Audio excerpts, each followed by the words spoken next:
No cabe duda de que la realidad es distinta de cómo la vemos. Kia Nobre.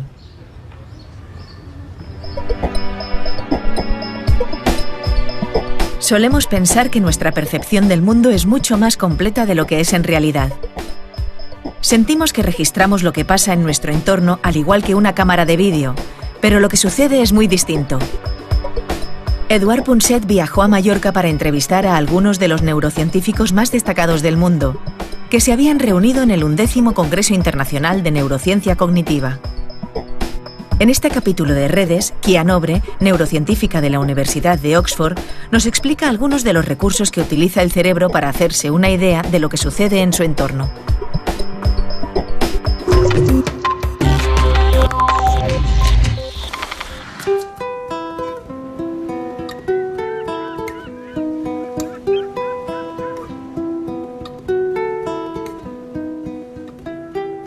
Kia Nobre es una neuróloga científica que empezó su vida en Brasil y ahora está en Londres después de haber estado en Estados Unidos, pero en todas partes donde yo he ido habían oído hablar de Kia y habían oído hablar de ella porque es una de las pocas científicas que dedica prácticamente todo su tiempo a analizar y a medir, no solo a analizar y a pensar sobre ello, sino a medir, a intentar medir el funcionamiento del cerebro.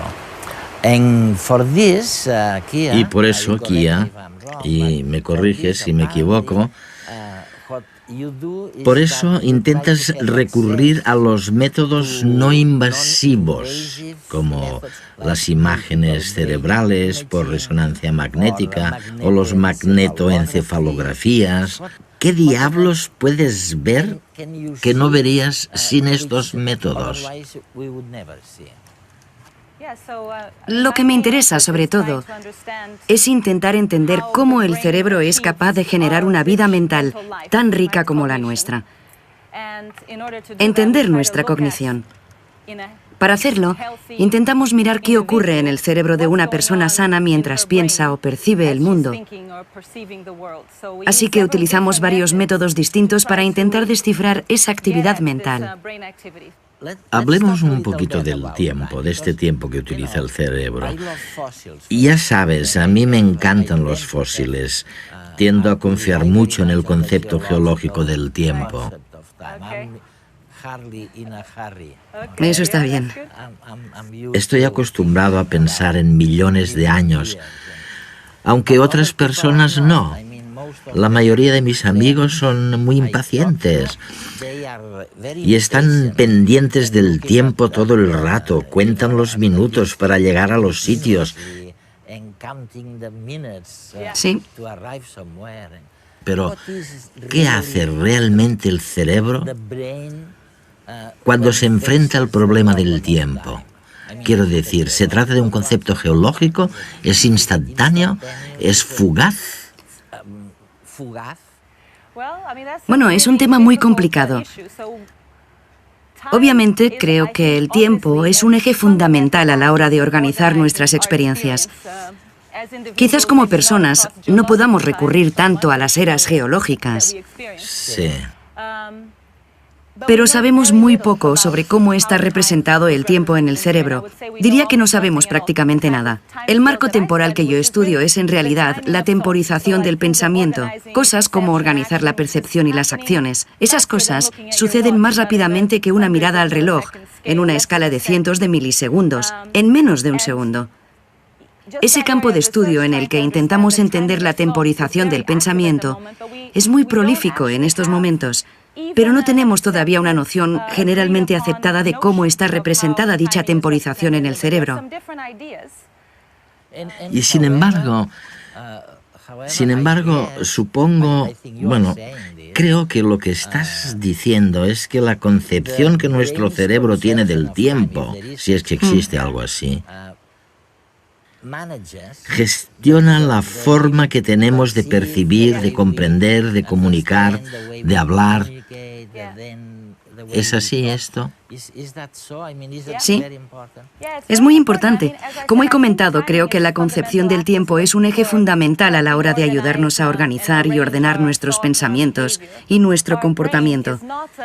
Nuestro cerebro no es simplemente un receptáculo que almacena cosas y ordena toda la información que le llega, sino que no cesa de hacer predicciones, proyecciones, y lo hace al dar expectativas de lo que es importante para nosotros, como la identidad, el lugar donde se cumplirán, pero también la temporización. Nuestra actividad cerebral, desde los primeros sistemas existentes, cambia su excitabilidad en función de nuestras expectativas temporales, basándonos en lo que ocurre en cada momento. No siempre lo podemos controlar, no siempre somos conscientes de ello, pero sucede todo el tiempo. Fíjense en cada una de estas imágenes.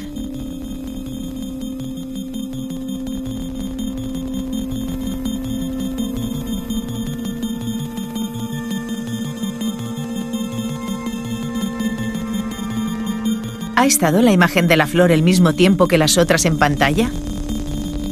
Veámoslo de nuevo.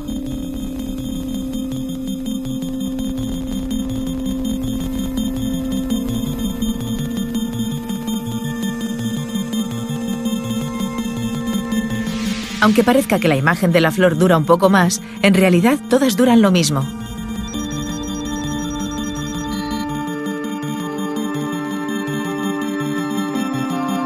Al cerebro le gusta la variedad, y cuando hacemos que aparezca la imagen de la flor entre la monotonía de las tazas de café, el cerebro fija su atención sobre el objeto nuevo, haciendo que lo percibamos como si hubiera permanecido más tiempo en la pantalla, aunque no sea cierto.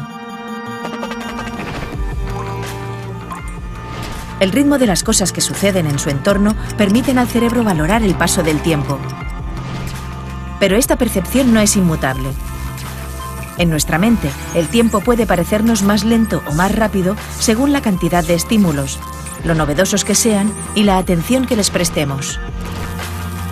Todo ello hace variar nuestro recuerdo sobre el paso del tiempo. Por ejemplo, cuando vivimos una situación peligrosa, el tiempo parece alargarse y tenemos esa sensación de que todo pasa frente a nosotros a cámara lenta. En esta situación, nuestro cerebro registra todos los nuevos sucesos que están teniendo lugar segundo a segundo. Y como registra más información de lo que sería habitual para ese tiempo dado, tenemos la sensación de que el tiempo se expande. La atención a ciertos detalles también explica que el cerebro tenga problemas a la hora de valorar el transcurso del tiempo durante periodos prolongados. Imaginemos a una persona viviendo en una cueva sin poder percibir la diferencia entre el día y la noche. En esta situación, el cerebro carece de estímulos y tiende a condensar el tiempo y a creer que ha estado menos días encerrado de los reales. Lo que los investigadores proponen es que cuando un suceso se repite, el cerebro invierte menos en inspeccionarlo y la repetición acostumbra a este, que da por sentado lo que va a ocurrir luego. Mientras que cuando algo nuevo acontece, el cerebro no tiene cómo predecir qué pasará y se disparan las señales de alarma para que se ponga en actividad y aprenda de la situación.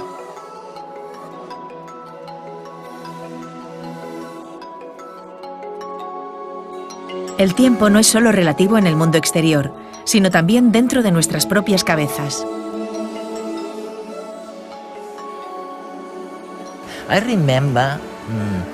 Una vez, mientras reflexionaba sobre la parte útil del tiempo, me acordé de Eagleman, con quien has trabajado, lo sé. Él estuvo en redes también hace algunos años. Recuerdo algo que todo el mundo siente o percibe, y es que cuando te sientes amenazado por algo terrible como un accidente, cuando vas a morir, a no ser que ocurra algo, incluso cuando recuerdas eso,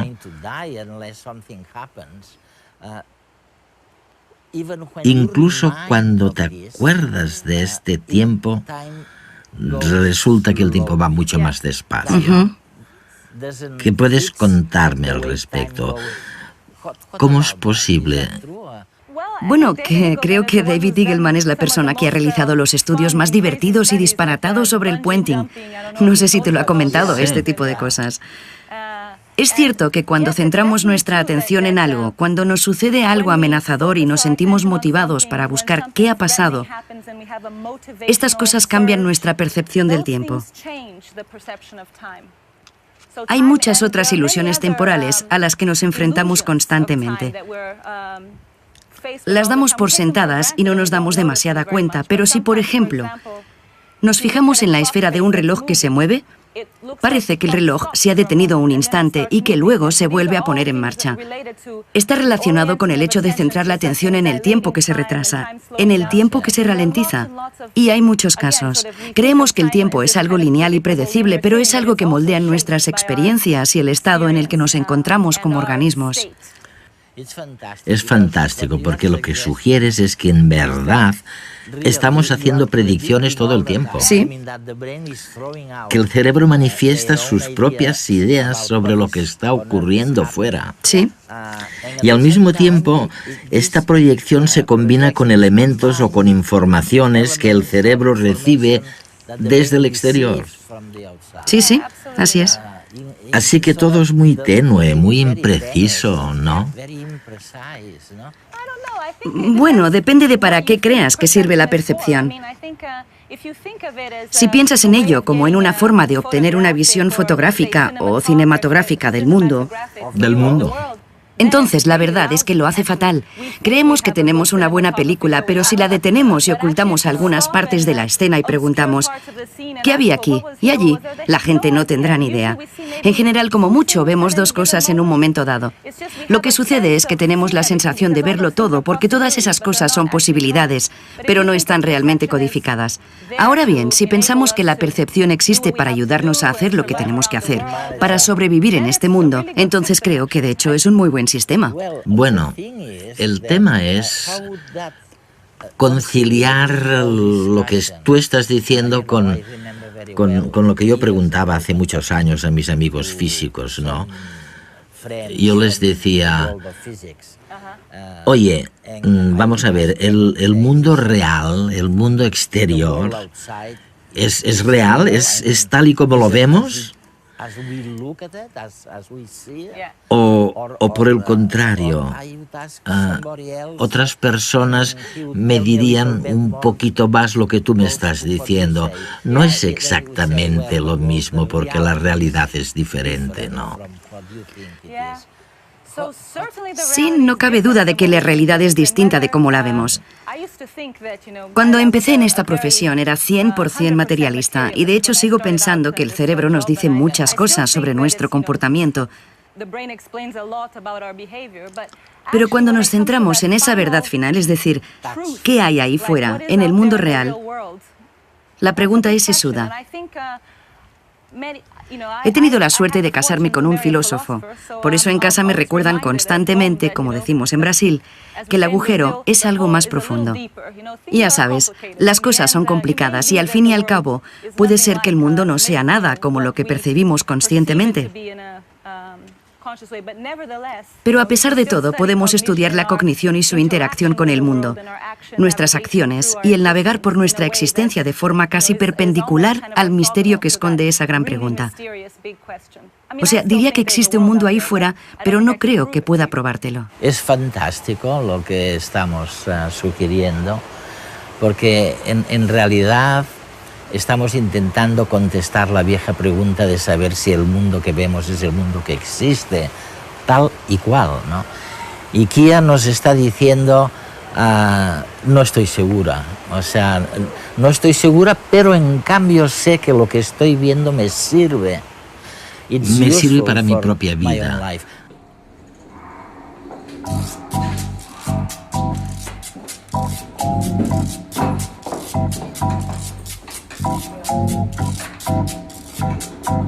Nuestra idea sobre el funcionamiento del cerebro ha variado, desde considerarlo un espejo donde el mundo exterior se refleja cada instante, a verlo como el creador de la realidad, adelantándose a lo que pasa alrededor. ¿Qué pasa? Por ejemplo, Carlos no puede evitar lanzar hipótesis y proyectarse en el futuro. ¿Se caerá el ascensor? ¿Llegaré a tiempo a la cita?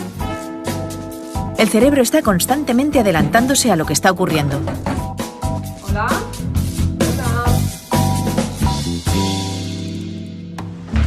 Por su parte, Marta se ha arreglado y ha preparado la cena.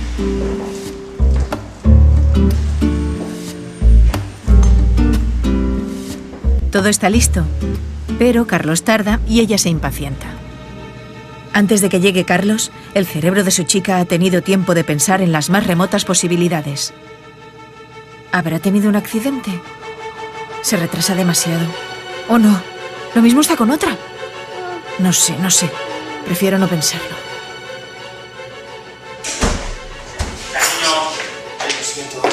Pero lo ha pensado. ¿No te habías metido? Y ahora que tiene a Carlos frente a ella, no puede evitar el notar ese nuevo aroma. ¿Cómo parece más desaliñado y nervioso que de costumbre?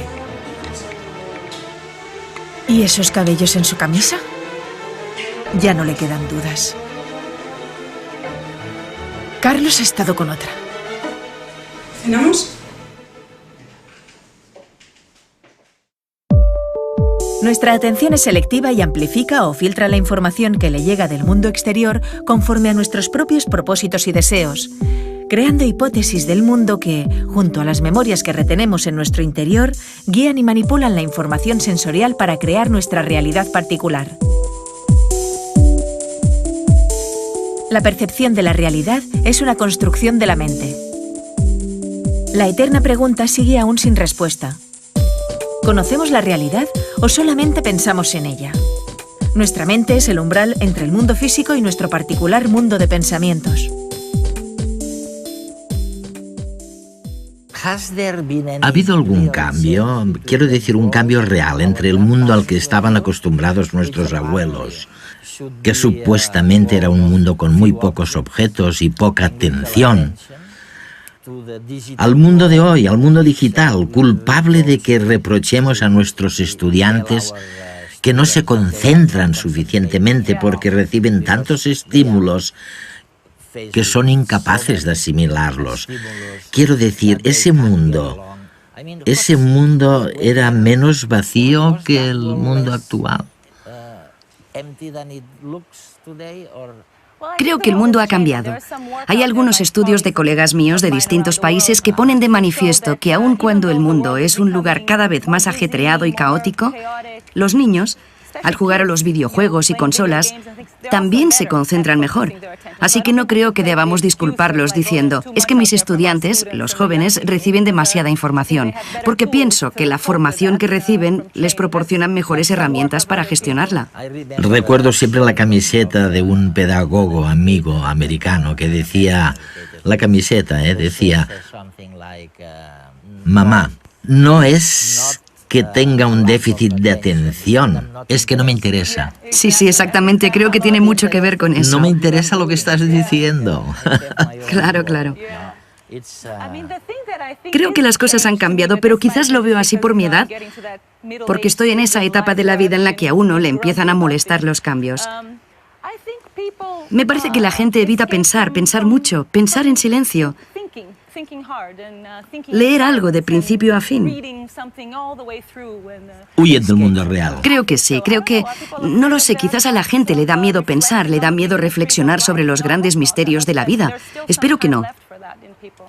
Bueno, los amigos de tu marido, los filósofos, la gente del mundo educativo, hablan justamente del éxodo de la realidad. ¿Sí? Dicen que la gente se aleja de la realidad porque lo cierto es que resulta muy aburrida. Me temo que se trata más de un éxodo de la mente que de una huida de la realidad. No me preocupa demasiado la realidad en ese sentido. Pienso que la gente debería volver a prestar atención a su mente y quizás a otras partes también. ¿Cómo se puede vivir sin reflexionar sobre esos grandes misterios de nuestro tiempo? No entiendo cómo a la gente ya no le interesan esas cosas. Yo no puedo estar ni un día sin pensar cosas como, ¿por qué pienso? ¿Qué estoy viviendo? ¿Por qué me siento así? ¿Cómo empezó el universo?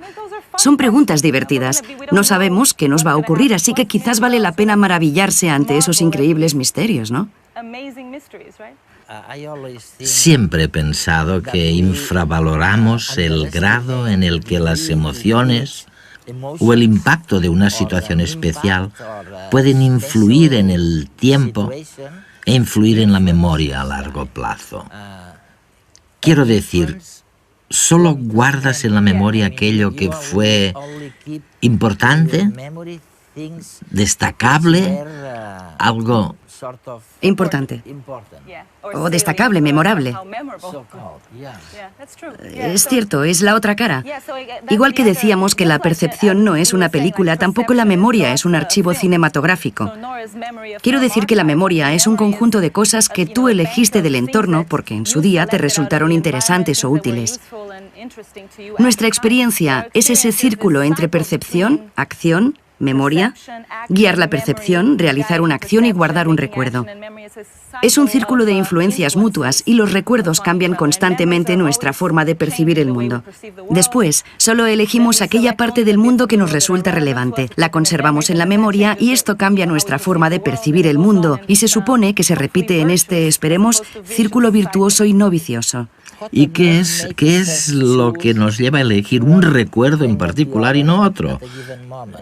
¿Cómo funciona? ¿Cuál es el papel? Creo que tú lo llamas atención selectiva. Sí. Creo que es una interacción entre varios aspectos. Posiblemente uno tenga que ver con nuestro aprendizaje. Por un lado, cuando estamos en una situación en la que nos hemos planteado un objetivo o una tarea, nuestro cerebro prepara todo lo que es relevante para el desempeño de dicha tarea. De modo que ahí fuera aparecerá todo lo que tenga que ver con esta y tendrá ventaja. Llamamos a esto enfoque de arriba abajo, es decir, nuestra voluntad se proyecta sobre la tarea y sobre nuestra percepción. Por otro lado, es obvio que la evolución también es otro largo proceso de aprendizaje que llevamos codificado. La sensibilidad ante cosas que potencialmente pueden resultarnos relevantes. Señales que hay ahí fuera, por ejemplo, cualquier cosa muy ruidosa, brillante, que se mueva deprisa hacia nosotros. Todo eso lo procesamos inmediatamente. Así que es una interacción entre lo que queremos y aquello a lo que tenemos que reaccionar por nuestra propia evolución, tal y como está codificado en nuestro sistema perceptivo.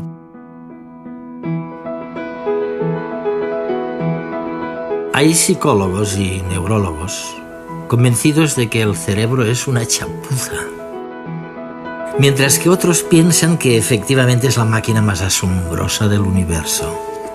¿Y dónde está la verdad?, se preguntarán ustedes. ¿En medio? Sorprende pensar que el cerebro, un subproducto terco de la evolución, está al mando de la nave y que tiene todo el poder de decisión tanto en lo que se refiere a la gestión de procesos automatizados como la respiración, como de procesos discrecionales y conscientes como cambiar de entorno o de pareja. A juzgar por nuestra historia evolutiva, diríamos que el cerebro, es un buen director, pero no nos engañemos. Estamos demasiado convencidos de que la percepción que tenemos del mundo exterior es siempre la correcta. Creemos a pies juntillas en lo que estamos viendo. Y la verdad es que no hay nada más incierto. No podemos fiarnos de la imagen que el cerebro nos brinda de la realidad. La paradoja está en que sí podemos fiarnos, en cambio, de la intuición.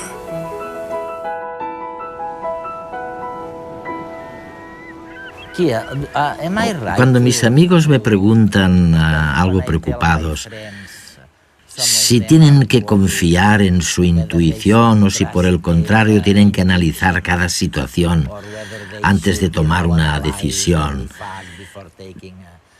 tiendo a decirles que se olviden de la razón y que se dejen llevar por la intuición, porque la intuición es una fuente de conocimiento.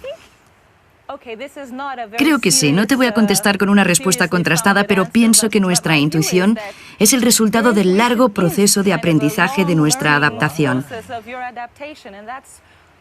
Y probablemente sea más útil que el pensamiento formal. Pero, por supuesto, creo que en algunos casos el pensamiento formal también ayuda. En algunas situaciones, por ejemplo, si te preocupa tener que resolver un examen de lógica, seguramente tendrás que aplicar un pensamiento racional.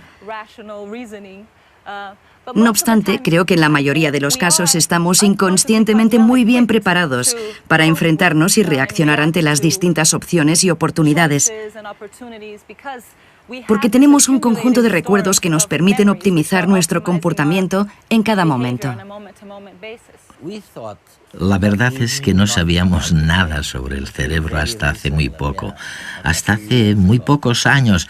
Y ahora de repente tenemos la sensación de que estamos descubriendo un mundo nuevo, ¿sabes? De que estamos recibiendo algunas pistas que quizás nos digan por qué somos como somos. ¿Es así como lo ves? Sí, creo que es un auténtico privilegio vivir en una época en la que las tecnologías nos permiten analizar esos principios, desde el cerebro hasta el comportamiento. No creo que sepamos tanto como a veces nos quieren hacer creer en los medios de comunicación o los periódicos. A veces pensamos, aquí está el centro del cerebro o allí.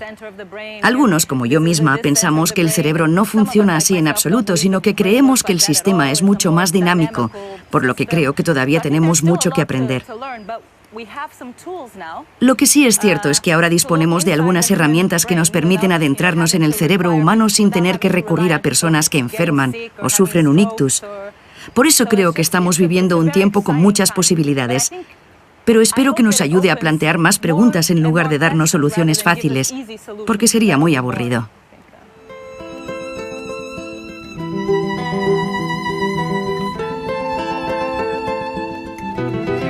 El tiempo es un eje fundamental a la hora de organizar nuestras experiencias. Kia Nobre.